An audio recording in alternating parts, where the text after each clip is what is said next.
राजस्थान में लोकसभा चुनाव 2024 की जब भी चर्चा होगी, तब राजस्थान की एक सबसे चर्चित सीट की चर्चा जरूर होगी और वो सीट है बाड़मेर जैसलमेर सीट, जहां मुकाबला कांग्रेस वर्सेस बीजेपी नहीं था। यहां मुकाबला एक 26 साल के लड़के की वजह से त्रिकोणीय था। बीजेपी जैसी सत्ताधारी और मजबूत पार्टी से कैलाश चौधरी को बाड़मेर से मैदान में उतारा गया, तो कांग्रेस ने अपना उम्मीदवार आरएलपी से आए उम्मीदवाराम बेनीवाल को बनाया और इनने सामने था एक लड़का, अकेले, बिना किसी पार्टी के, बिना किसी सपोर्ट के, निर्दलीय प्रत्याशी रविंद्र सिंह भाटी। बाड़मेर लोकसभा चुनाव में पश्चिमी राजस्थान की सबसे हॉट बनके उभरी थी। मुकाबला कांटे की टक्कर का था, लेकिन आज लोकसभा के परिणाम के साथ ही बाड़मेर में राजनीतिक पारा शांत हो गया। यहां से कांग्रेस उम्मीदवार उम्मीदवाराम बेनीवाल ने जीत दर्ज कर ली है और भाटी को भारी मतों के फासले से हार का सामना करना पड़ा। इसका भी एक कारण ये रहा कि भाटी की जमीन पर पकड़ कम थी।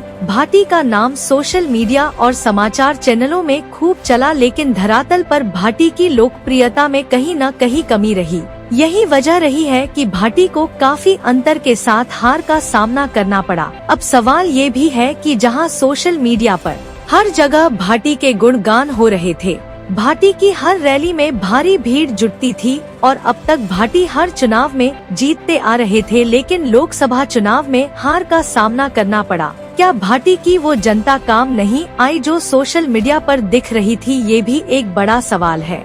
अहंकार किसी को भी डूबा सकता है और यही हुआ है रविंद्र सिंह भाटी के साथ। भाटी का अहंकार ही भाटी को ले डूबा, क्योंकि भाटी छात्र संघ चुनाव से लेकर विधायक पद तक के चुनाव जीतते आ रहे थे और युवाओं का उनके रैलियों में साथ था। युवा लड़के उनके साथ दौड़ते थे, इसलिए भाटी को लगा यही लोग हैं जिनकी वजह से मैं लोकसभा जैसा महत्वपूर्ण चुनाव भी जीत सकता हूँ। लेकिन आजा का परिणाम इसके बिल्कुल उल्टा आया। अब भाटी को भी एक सबक मिलेगा कि केवल कुछ युवाओं के साथ होने से लोकसभा जैसा चुनाव नहीं जीता जा सकता। इसके लिए चाहिए धरातल में कड़ी मेहनत और अच्छा वक्तव्य वाला नेता। लेकिन बात करें अगर दूसरे पक्ष की, कि अगर भाटी बीजेपी के उम्मीदवार होते तो वो जीत जाते, लेकिन निर्दलीय होने से बीजेपी और भाटी के वोट बंट गए और इसका फायदा सीधे तौर पर उम्मीदवाराम बेनीवाल को हुआ और वो जीत गए। इसके अलावा भाटी की हार के पीछे एक कारण और बताया जा रहा है कि भाटी पूरी तरह से राजपूत वोटर्स को भी नहीं लुभा पाए और मुस्लिम व जाट वोटर्स तो वैसे भी भाटी से नाराज थे,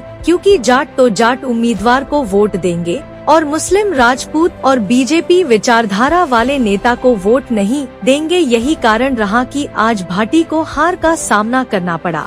तो इससे ये तो पता चल ही गया कि सोशल मीडिया की हवा और जमीनी हकीकती में रात दिन का अंतर होता है, क्योंकि अब जनता जागरूक है।